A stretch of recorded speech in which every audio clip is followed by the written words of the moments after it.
Bonjour, Philippe Pérez, 20 ans d'expérience en Java. Je suis de retour pour vous présenter le troisième volet, la troisième vidéo de Java par la pratique, où la méthode c'est d'aborder un thème de programme simplifié à l'extrême pour rester accessible à un développeur inexpérimenté. Et le thème permet d'acquérir un savoir-faire de base dans un domaine que vous devriez approfondir par vous-même, car l'informatique c'est d'abord coder pour apprendre, car le fait d'écouter c'est toute petite partie du travail, un peu comme lire un livre, il faut surtout mettre en pratique. Donc pour cette raison, je ne me perdrai pas dans les détails du programme, mais j'expliquerai les grandes lignes parce que ça c'est important pour vite parcourir et comprendre le code. Donc les détails seront étudiés et si vous butez sur une difficulté, je propose aussi des cours individualisés à l'heure sur le site d'enseignement à distance Code Mentor. La méthode. Donc l'installation de Java sur un système d'exploitation, la version de Java est l'outil utilisé pour écrire le programme, qu'on appelle aussi environnement de développement, c'est un sujet en soi pour une vidéo. Donc afin de ne pas émietter l'auditoire, que chacun se perde sur une installation sur sa machine, j'ai choisi un environnement de développement sur le web. Donc c'est plus simple, ça permet de démarrer tout de suite. Donc on peut... Les avantages c'est qu'un navigateur ça suffit, c'est gratuit. L'inconvénient c'est que si on l'utilise en version gratuite c'est plutôt lent parce que ça utilise une machine à distance, mais ça peut néanmoins suffire. Donc ça s'appelle replite.com, j'avais trouvé ça il y a quelques semaines. Donc on peut notamment éditer le code, on peut exécuter du code en un clic avec un bouton Run. Et puis il y a des options plus avancées, partage de versionning de code, base de données, mais ça on n'en aura pas besoin. Et puis c'est aussi un bon support pour des exercices. Donc voilà comment on va travailler. Le thème du programme. Donc c'est un programme qu'on a souvent fait normalement quand on est adolescent, parce qu'on étudie les maths, c'est tracer de fonctions mathématiques. Ça peut servir à étudier les variations, la dérivée, les extrémums, les limites, domaine de définition. Alors évidemment, on ne va pas faire toutes ces fonctions, mais on va faire une amorce déjà pour donner un aperçu de comment on pourrait aborder le problème, puisque le but c'est d'apprendre Java, c'est pas de faire un logiciel clé en main. Donc les fonctions à coder. Alors tout d'abord, le tracé d'une fonction définie par une expression. L'expression elle est éditable, on peut changer, mettre carré, cube, il faut un petit langage un peu expressif pour qu'on puisse essayer différents types de fonctions. On voudrait aussi afficher une grille pour mieux se repérer sur l'écran. Et puis déplacement possible sur la feuille de dessin, la souris aussi c'est pratique si on veut zoomer sur une partie précise de la fonction pour voir comment elle se comporte, au contraire dézoomer pour avoir une vision plus globale. Donc l'écran se divise en deux parties. La partie gauche, la partie tracée de fonction, elle est organisée en feuilles de calque superposées. Donc ça permet de décomposer la complexité de l'affichage en une somme d'affichage qui est plus simple et indépendant. Par exemple, le fait de tracer la courbe est indépendant du fait de tracer la grille, qui est indépendant du fait de tracer le repère orthonormé. Comme ça, on peut résoudre ces problèmes séparément. Partie droite de l'écran. Donc c'est essentiellement pour ajouter les fonctions. Alors on aura un bouton pour justement ajouter les fonctions et ensuite on aura un formulaire pour éditer chaque fonction. Alors pour le moment il n'y a qu'un champ, c'est l'expression, mais en exercice on pourra voir ce qu'on pourra ajouter aussi pour rendre ça plus passionnant. Nous allons maintenant passer aux points techniques qui permettront d'éclairer comment le programme a été conçu et qui vous permettra d'étudier le code plus en détail. Alors essentiellement, le modèle utilisé pour définir les interfaces, c'est le modèle MVC, modèle ViewController, en fait qui sépare l'édition d'objets Java sur une interface graphique en trois couches distinctes, avoir un modèle, avoir une vue et un contrôleur. Le contrôleur, c'est tout ce qui est gestion de souris, des vêtements d'utilisateurs qui peuvent modifier le modèle. Et la vue, elle est chargée d'afficher le modèle. Donc, par exemple, la vue, ça commence typiquement par une classe qui commence par un J, parce que tous les widgets Swing en Java ont une convention nommage où ça commence par un J. Par exemple, on a l'option JFunctionData qui sert à afficher les données de la fonction, le formulaire. Et on aura JFunctionDataModel qui sert à avoir les données de la fonction affichées. Ensuite, autre problématique, alors définir une courbe. Donc c'est pour ça on va utiliser l'interface MathFunction qui sert donc à calculer la fonction qu'on souhaite. On aura ensuite la problématique de changement de repère. Donc le dessin des courbes se fait dans JDrawingSheet. Vaut mieux le dire en faisant un i long, sinon ça ne veut pas dire la même chose.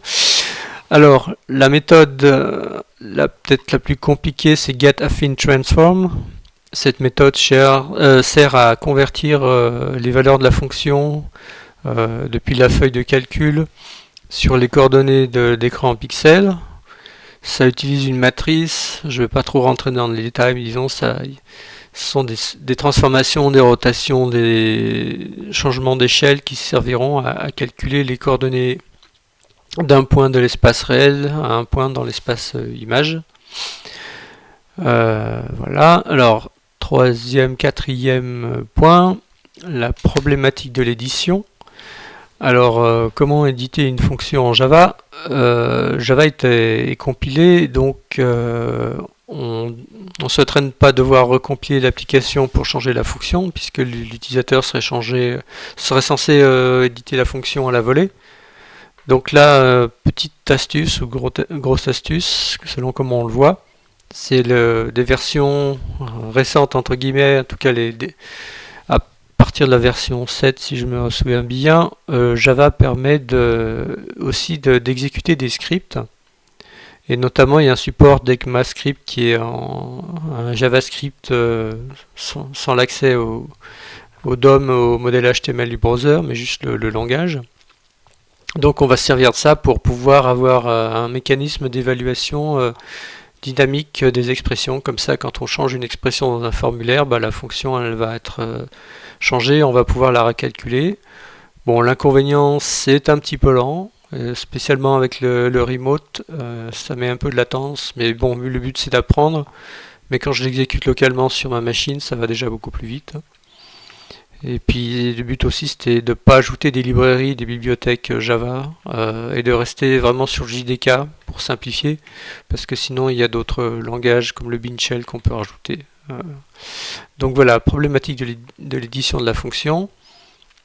Alors ensuite, aussi un sujet intéressant, c'est comment faire des formulaires pour éditer des objets en Java. Par exemple, si c'était un site web, vous aurez le login form, vous voudriez mettre l'utilisateur et le mot de passe. Nous, dans notre cas, l'objet qu'on a édité, c'est essentiellement une fonction. Et tout ce qu'on veut éditer actuellement, c'est l'expression de la fonction y égale f de x. Donc pour ça, on va regarder l'objet JForm, qui représente un formulaire, et qui représente des champs, les JFields. Et on va utiliser un seul field, ce qui est un field text, donc le JFTextField. Donc tout ça c'est regroupé dans la classe JFunctionData, qui est en fait un panneau d'affichage où il y a à la fois les boutons et les fonctions qui ont déjà été créées en cliquant sur le bouton. Alors, autre point technique, donc les calques. Donc au lieu de tout dessiner en une fois, donc on va faire des dessins superposés qui sont en fait comme sur des calques transparents.